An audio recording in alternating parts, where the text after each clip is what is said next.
Hey there, G3XE here, and today I'm just going to be painting some models that I've been working on and talk about Seventh Spell. Seventh Spell is a game that I've created, and it is a skirmish miniatures game. Now, I have previously created skirmish miniatures game that is set in space. Well, excuse me, not space, but the future. And there are space aliens that have come to Earth and stuff like that. So very Fallout, very 40K. This one is for fantasy, and it is a world that I'm incorporating into my D&D games and working on. And I had a few design objectives with this game. Now, person who kind of inspired me to start like taking game designing seriously, because I've always really liked just making up my own stuff for games, is Vince Venturella, who's a YouTuber and an Age of Sigmar advocate, I guess, or a Warhammer in general, war games in general advocate, and painting and hobbying and everything. And he has design videos, and those videos often make some really interesting points, and they help me kind of understand some game design elements more clearly from someone who obviously has spent a lot of time researching this stuff. And one of those things is to always make design objectives, so you can keep your project on target, and so you can assess at the end whether or not you achieve those objectives. So, for Seventh Spell, my objectives were as follows. To create a fast, simple, and customizable miniatures skirmish game in which anyone who was interested in playing it could walk into a store that sold like single miniatures like Reaper Bones or Dungeons and Dragons single minis or whatever, WizKids ones, and they could be playing. They could spend $5 and have a full skirmish set. So low cost, extremely low barrier to entry, and as simple of a rule set as I could try. And if you're not really into the game designing kind of scene or tabletop game designing, like simple is harder than complex. It seems counterintuitive, but to make a simple game that works well and is still fun is a lot harder than to make to keep adding game elements and to keep adding game elements. And obviously, complex games are, some people prefer them, but that's not the design objective for this project. That all being said, what is Seventh Spell? Well, Seventh Spell is set in Zeniath, and Zeniath is a world in which a main creation myth, and yes, it is a myth, or maybe it's real, no one's sure, really, is that the world was created with 7 spells. And these 7 spells were the elements were the first one, wind, water, fire, earth. Then there was the spell that created the sun, the spell that created the moon, the spell that created the stars, the spell that created magic, the spell that created all of life, so plants, animals, beasts, humans, everything. And then the 7th spell, which created all of death. And death comes for everything, inevitably. So it is 7th spell because a common expression, instead of saying someone died, you would say that they've caught the 7th caught up with them, stuff like that. And this world it's medieval fantasy, but lots of magic. Sorry, my phone keeps blowing up. And I also wanted to leave the lore very wide open for people to create their own factions, because that was one of the design tenets, is that this game is customizable. And so pretty much I might release for some factions that I have in my head some like recommended units, right? But it's totally up to the player. The player, you decide what units you're going to take, what scenario you're going to play, and what the stats of those units look like. Now, granted, it's not as customizable as let's say an entire codex from Warhammer would give you, but it is I think, like I said, a good window into the into miniature wargaming hobby, and a good place to get started. So, without further ado, thank you for bearing with. I'll just go through the rules, and we can talk about the 7th spell. Miniatures game. So 7th spell is a fantasy miniatures game.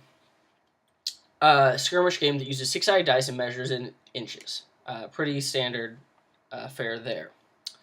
In the game, you can use any miniatures you'd like to represent your characters. So characters is going to refer to any kind of model. And you can customize their rules to fit your unique vision. Each game of 7th spell uses a specific scenario, which will define certain details about the match, such as its win conditions. I haven't uploaded those yet, but I will. And it might already be up by the time we're watching this. And these are going to be your base scenarios, right? Your kill each other, your capture the flag, your king of the hill type things. Feel free to make up your own. That's what this game system, I think, is all about. It'll even specify like this: in this scenario, you may only take one hero, or you have no restrictions, or maybe it says, you can take X number hero, X number this, X number that. And a certain level of gold, as you'll see later, which functions as like the points for this game. Games are made up of a certain number of rounds, which themselves consist of a turn for each player. So you can play multiplayer, as in more than 2 players. For the rest of this, I'm going to assume that there are 2 players, so one round would last 2 turns. And then at the end of a round, there's one universal resolve phase. And the resolve phase happens just once at the end of the round, and it is for both you and every other player. In the 2-player instance, it would be you and your opponent. During your turn, each of your characters may do up to 2 unique actions from the following list: move, attack, cast spell. So unique actions in that you can't double up. You can't do 2 attacks, you can't do 2 moves, but you can do a move and attack, an attack and a spell and a move, any order, and you don't have to do 2. You can just do 1. So if you move and you're not in range to do any attacks and you don't have any spells, then you just move once and then you can't do anything else. Your turn ends once all of your characters have acted, or when you decide to end the turn. If you want your characters to do nothing, you can have them do nothing. Otherwise, the turn ends once none of your characters can do any more actions. Characters. Every character has a level. They are either novice, elite, or heroic. Okay, so those are the 3 kind of ascending levels, and their corresponding levels are going to be level 1 for novice, level 2 for elite, and level 3 for heroic.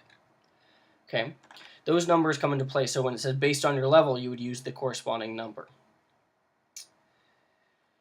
Characters can also have up to a number of powers, and this is going to be equal to their level. So novice characters may only have 1 power that you can equip them with, elite 2, and heroic 3, so on and so forth. You don't have to have any powers if you don't want to expend the gold, and you don't have to have the number of their level. For instance, you could have a hero who could potentially have 3 powers, but just has 1. Characters' level and powers determine how much gold it costs to add that character to your fighting force. This is described later in the making characters section. Alright, so let's move on to moving. To perform a move action, move your character up to a number of inches equal to its level plus 4. It can rotate for free. So this character, if he was a novice, he could move 5 inches, elite 6, and heroic 7. 4 plus his corresponding level. Characters that begin a move within 2 inches of an enemy character must pass a disengage test before moving. So that's covering moving out of combat, essentially. Because obviously the person that you're in combat with probably wants to keep you there to fight you. Roll a die for every enemy character within 2 inches and consult the following chart. So novices, you need a 3 or higher to disengage from, 4 or higher for elites, and 5 or higher for heroic. That's basically just like you roll for the number of people. So if you're surrounded by a mob of level 1 guys, it might even be harder than just getting away from one heroic guy, because making one 5-up is probably easier than making 5 3-ups. I mean, you could calculate out that statistical probability, and if any of those tests fail, the character cannot move, cannot disengage, and it fails the test. But you still count as having done an action, so you can't just try every round and then go back to your 2 actions. You have to take that into account as having tried a move action. Characters cannot move through other characters or blocking scenery, which you will define with your opponent based on the scenario or based on your terrain and all that. And when you're moving through rough scenery or climbing, each inch counts as 2 inches. So a elite model or character that could move 6 inches previously can now move 3 inches if climbing up a surface or going through rough terrain. Round up for this purposes so that you can, at a minimum, go 1 inch. I guess. Well, I guess it would be 2 inches at a minimum because lowest speed is 5. Attacking. All right. So you've got your characters. You moved them up where the enemies are, and you want to attack them. Characters can use an attack action on enemy characters that are visible and are 1 inch or less away. Characters are visible if, from the point of view of the attacker, the character is less than 50% obscured by scenery or other models. So that's important. You can hide your characters behind other models to give them cover and so that they are not visible. And obviously with scenery as well. To attack, roll a number of dice equal to the attacker's level. The defender rolls a number of dice equal to the defender's level. Consult the chart for each character's roll. So, attack. All the dice mechanics work the same, besides with special rules. This is one of the efforts to keep the game kind of simple and fast, and that you don't have to consult tons and tons of books and charts and everything. So on a 6-sided die, a 1 or a 2 is going to be a miss, just a complete whiff. A 3 or a 4 is going to be a hit or a block, depending if you're the attacker or defender, right? So let's pretend you're the attacker. A 3 or 4 is just a regular hit, and then a 5 or a 6 is going to be a power hit. And if you're on the other side, it's power block, okay? A block can cancel out a hit. A power block can cancel out a hit or a power hit. And blocks cannot affect power hits. So, essentially, if you roll a 5 or a 6 and get a power hit, your opponent has to get a power block and able to block in order to block that attack. If they just get a 3 or a 4, that does not count as a power block and the attack goes through.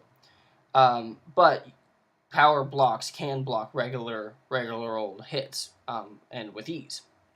Yet they can only block 1, right? So 1 block per attack, no matter if it's a power or not. So you count up how many of the attacks went through or how many of those hits were not blocked. And that character who was hit that many times receives that number of bloody tokens.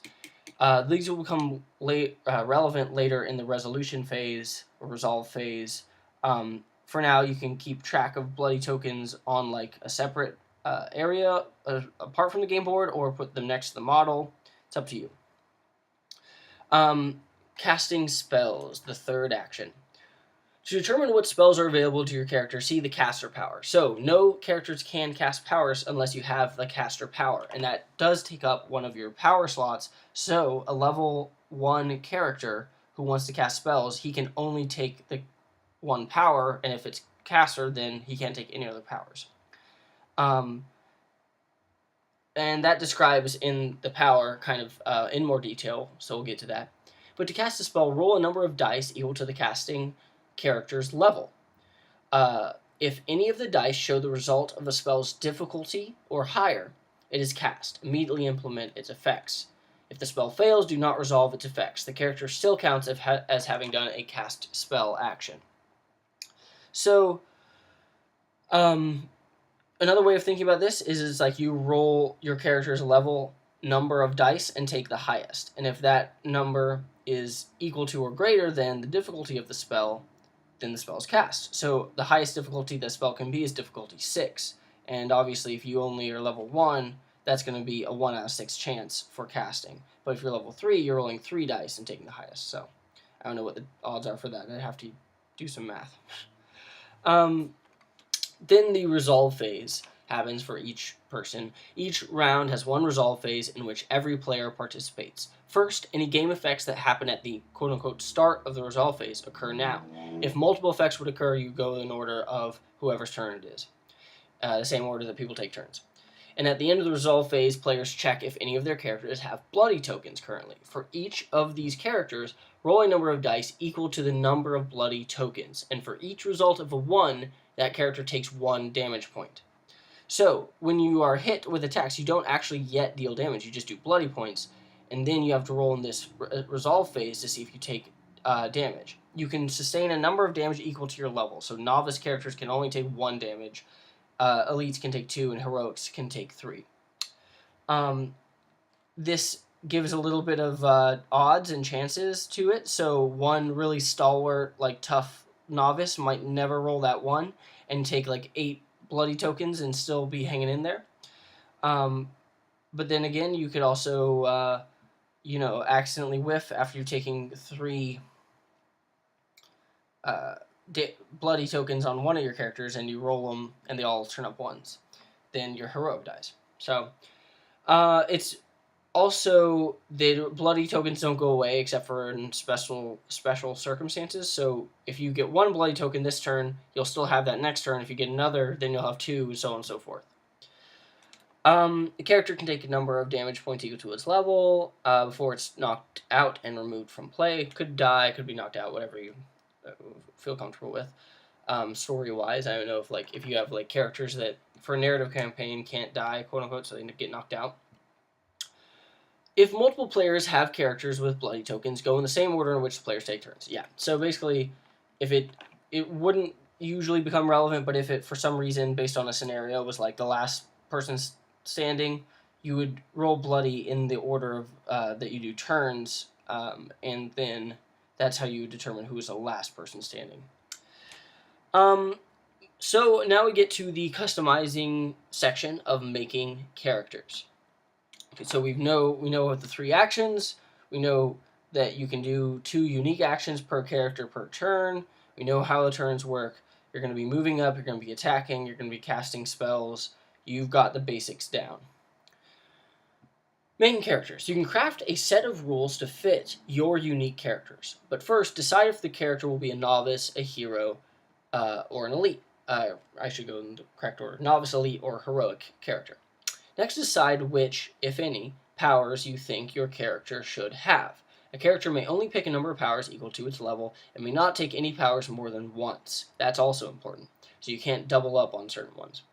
Lastly, calculate the gold cost of your character. To do this, you start with 5, add the gold values for each power the character has taken, and then multiply that value by its level. That's the total gold cost it would cost to field that character in your army. So, for example, before we do for example, why don't we go through the powers? So, alphabetical order here, powers cover everything from range attacks to certain spells and all that. This is really how you make your character your own, right? So, first one, Arcane. This costs 5 gold. You add 1 dice when you're casting a spell. So, a novice spellcaster could use 2 dice instead of 1, etc. Pretty useful. Caster. Now, this is probably the most expensive power. It's 20 gold. This is so that you can cast spells. You know a number of spells equal to your level. Roll them randomly at the start of the game, rolling again in case of repeats. So, the spells are at the bottom of the PDF that you can download off the link below. And we'll get to those. Charge. 2 gold. 4s or higher count as power hits for an attack after a move. So basically, if you move, then you attack. Instead of it being 5s and 6s to get a power hit, it's 4s and 6s. 4s, 5s, and 6s, I should say. Flying. 12 gold. Ignores rules for scenery and other models when moving. It automatically passes disengage checks. So that is pretty powerful as well. If you think about being able to swoop in, attack a very vulnerable character, and swoop out without worrying about if you're going to pass the disengage checks or not. Furious, 4 gold, +1 action dice when attacking. Lethal, power hits, it's 6 gold, power hits cause 2 bloody tokens instead of 1. So you can already see some combos, so if you got charge and lethal, then 4s and higher count as power hits, and each of those will do 2 bloody tokens instead of 1. Long range. So if you want a ranged weapon, if you have a ranged weapon, long range costs 12 gold and means you may attack from up to 24 inches away. Now you can't take this and the ranged power, because the ranged power essentially does the same but for 12 inches.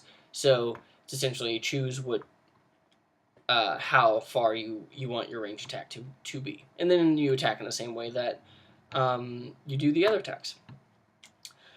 Masterful, 16 gold. Reroll fails for attacks and defense rolls. You must keep the second result. That is impressive. So if you're thinking about like a level 3 heroic character and you're rolling 3 dice and you're looking for 3s or higher and then you're re-rolling the 1s and 2s, that's going to be a devastating character right there. Nimble, it's 2 gold. 4s or higher count as power blocks for attacks from more than 1 inch away. Essentially saying you're good at dodging ranged attacks. It's only 2 gold.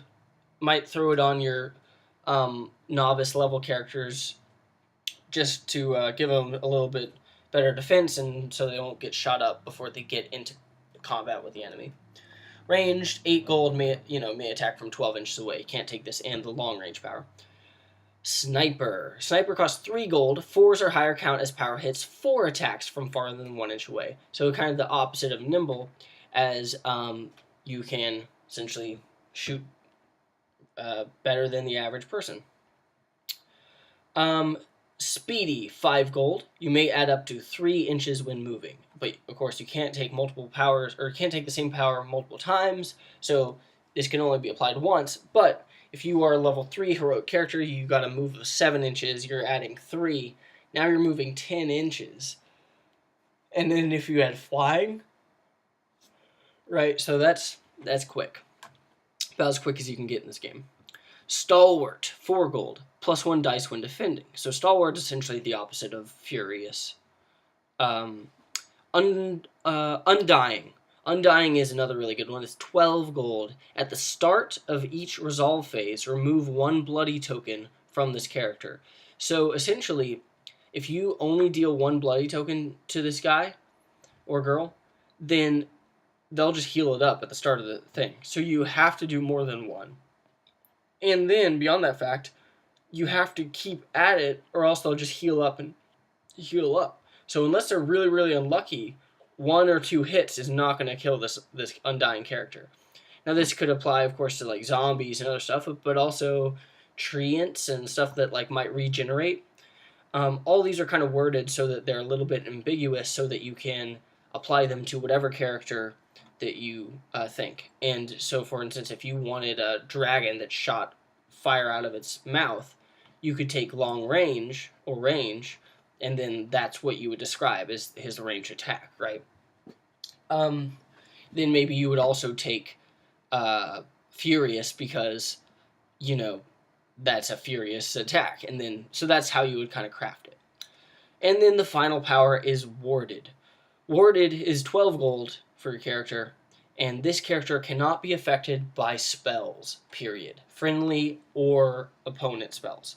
That is really good with certain army builds. Obviously, you're not going to want to take a lot of warded characters and then a mage that will buff your characters because they'll be immune to it. But when you see the spells, I mean, this is a great thing to put on your heroes. Now, that being said, 12 gold multiplied by 3, I mean, that's going to be a 36 gold investment for a hero, but, could very well be worth it. So spells, final section here of the PDF. Spells must be rolled randomly at the start of the game for each character with the caster power. Though multiple characters may share the same spells, no one character may have repeat spells. So if 2 different wizards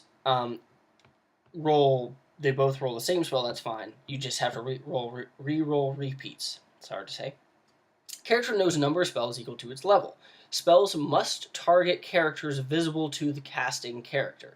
You can't shoot from the corner of the board where he's hidden at someone way over there. You have to get visible. And the numbers in parentheses in the table below are the spell's difficulty. Roll on the table below to determine your spells randomly. So we have a d6 roll. We have 6 spells. I'll just go through them really quick, starting from 1 going to 6. So the first one, Healing Fire, is a difficulty 4 spell. So novice wizards have a 50-50 shot with it. Target self or friendly character within 6 inches and remove up to 3 bloody tokens from them. Basic heal, pretty good.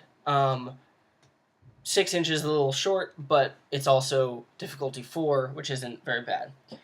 Next up, Enveloping Mists. Difficulty 3. By far the easiest spell on the list to cast, and until the start of your next turn, no characters may make use of ranged or long-ranged powers. So that means your characters, as well as the enemies, can't shoot. This might be a cool one to try and hope you get, and then don't bring any archers. And if your opponent is playing a long-range, heavy army, this will force them to either wait it out or come meet you in close combat. And it's easy to get off on a casting value of 3. Next one is Hex. It's difficulty 5, which is pretty difficult. Target within 12 inches must re-roll successes when attacking or defending until the start of your next turn. That one is good. Difficult to get off, but so essentially any 3, 4, 5, or 6, they're re-rolling. Now they're going to keep that next result, but you're going to knock out a few of those successes. So, excuse me. Next up, Speed. Difficulty 4. Target self or ally character within 6 inches and add 6 to their next move action. Basically, same casting value, same range as Healing Fire, but another buff that just makes them super fast.